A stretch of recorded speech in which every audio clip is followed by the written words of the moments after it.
Third question of exercise 6.3. Find 6 arithmetic means between 2 and 5. हमें 2 और 5 के दरमियान 6 arithmetic means इंसर्ट करना है। लेट करते हैं वो 6 arithmetic means कुछ इस तरह से, यानी A1, A2, A3, A4, A5, A6 6 arithmetic means हैं 2 और 5 के दरमियान। अब 2 और 5 के दरमियान अगर हम ये 6 arithmetic means लिखेंगे तो क्या बनेगा? जी हम डिस्कस कर चुके हैं कि अगर दो नंबर्स के दरमियान हम 1, 2, 3 या जितने भी अरिथमेटिक मीन्स लिखें तो हमें मिलता है एक अरिथमेटिक प्रोग्रेशन, यानी हमें इस तरह से मिलेगा एक अरिथमेटिक प्रोग्रेशन। इसमें कितनी टर्म्स हैं? जी 6 तो हो गए अरिथमेटिक मीन, 2 है लेफ्ट पर, 5 है लास्ट पर, तो टोटल टर्म्स 8। इसमें फर्स्ट टर्म 2 है और 5 है 8th टर्म।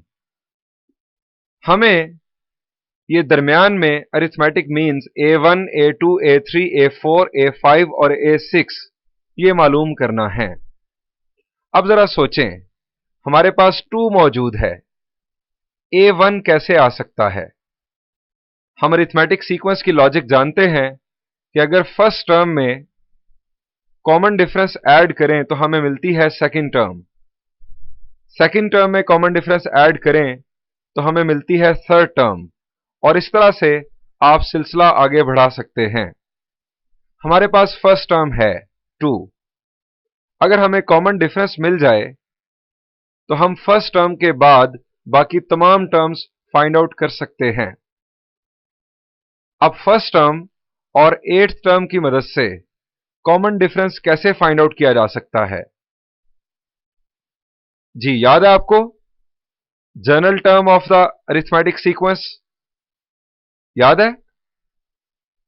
जी ये है general term of arithmetic sequence. अगर हम यहां पर n को रिप्लेस कर दें 8 से तो हमें हासिल होगा A8 is equal to A1 plus 8 minus 1 into D, यानी A8 will be equal to A1 plus 7D। यहां पर 8th टर्म और फर्स्ट टर्म की वैल्यूज पुट करते हैं। ये हमने वैल्यूज पुट कर दी, यहां से कैलकुलेट होगा D। 7D will be equal to 5 minus 2, 5 minus 2 is 3, so D will be 3 over 7। ये है कॉमन डिफरेंस।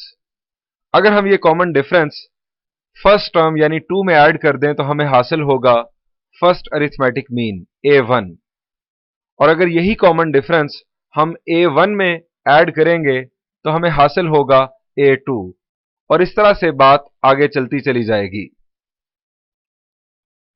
यह है हमारा अरिथमेटिक प्रोग्रेशन 6 अरिथमेटिक मीन्स लिखने की वजह से, और ये दो बातें हमारे पास मौजूद हैं। फर्स्ट टर्म 2 है और कॉमन डिफरेंस है 3 ओवर 7।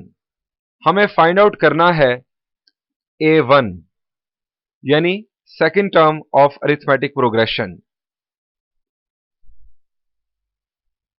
A1 अगर हम फर्स्ट टर्म जिसे हम A कह रहे हैं इसमें कॉमन डिफरेंस ऐड कर दें तो हमें हासिल होगा first arithmetic mean, that is A1। आप इसे इस तरह से A1 लिख लें तो ज्यादा बेहतर होगा। 2 plus 3 over 7 it is 17 over 7। अब A2 कैसे आएगा? A2 आएगा A1 में, यानी फर्स्ट अरिथमेटिक मीन में, कैपिटल A1 में कॉमन डिफरेंस ऐड करने से।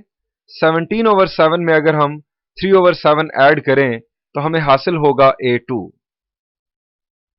ये हमने A1 में कॉमन डिफरेंस ऐड कर दिया, हमें हासिल हुआ second arithmetic mean, that is 20 over 7। अब 20 ओवर 7 में अगर हम कॉमन डिफरेंस ऐड करेंगे तो हमें हासिल होगा थर्ड अरिथमेटिक मीन A3। इसी तरह से A3 में कॉमन डिफरेंस ऐड किया तो हमें हासिल हुआ A4। A4 में कॉमन डिफरेंस ऐड करने से हमें हासिल हुआ A5 that is 29/7। And similarly A5 में कॉमन डिफरेंस ऐड किया हमें हासिल हुआ A6 दैट इज 32/7। ये हमें 6 अरिथमेटिक मीन्स मिल गए।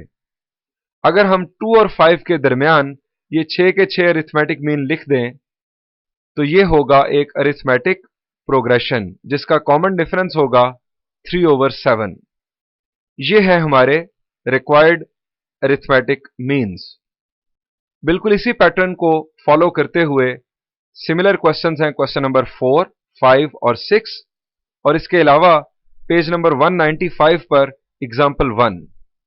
ये आप खुद सॉल्व कीजिएगा। आप खुद सॉल्व करेंगे तो आप सीखेंगे।